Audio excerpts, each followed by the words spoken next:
In this video, I'll show you how to calculate dollar returns or returns expressed in currency terms, that is either in a dollar terms or rupee terms or on a local currency terms. As you know, return has two components, income plus gain or loss. In a financial assets like fixed income securities, your income is interest. In shares, it is a dividend.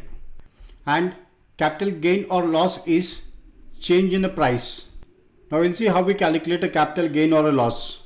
This equals to amount received minus amount invested, or selling price minus purchase price, or in a few books we have a terminology as current price minus previous price.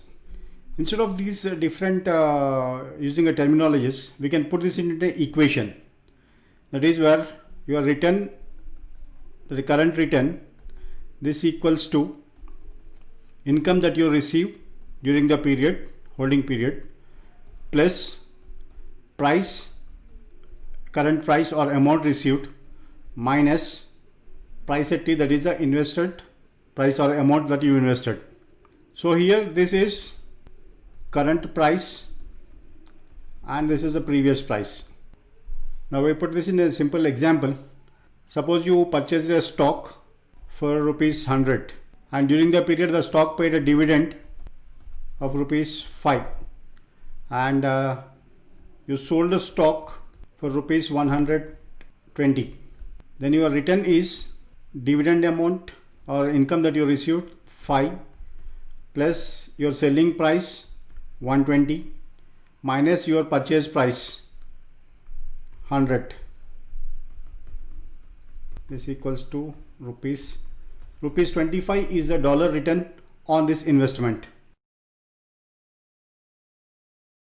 Suppose you buy 10 shares of a stock for rupees 151 and the stock pays no dividend. But at the end of the year you sell the stock for rupees 168. What is the rupee return? Now our rupee return is return at T plus 1 time period, that is the current return. This equals to dividend amount plus current price minus previous price. So here you don't have any dividend income, so dividend is 0. Then your current price is 168.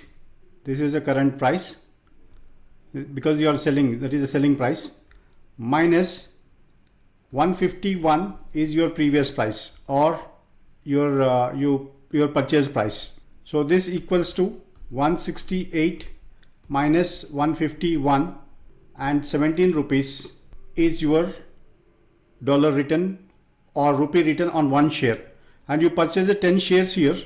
So 10 shares into 17, this is 170 rupees is the return on your investment.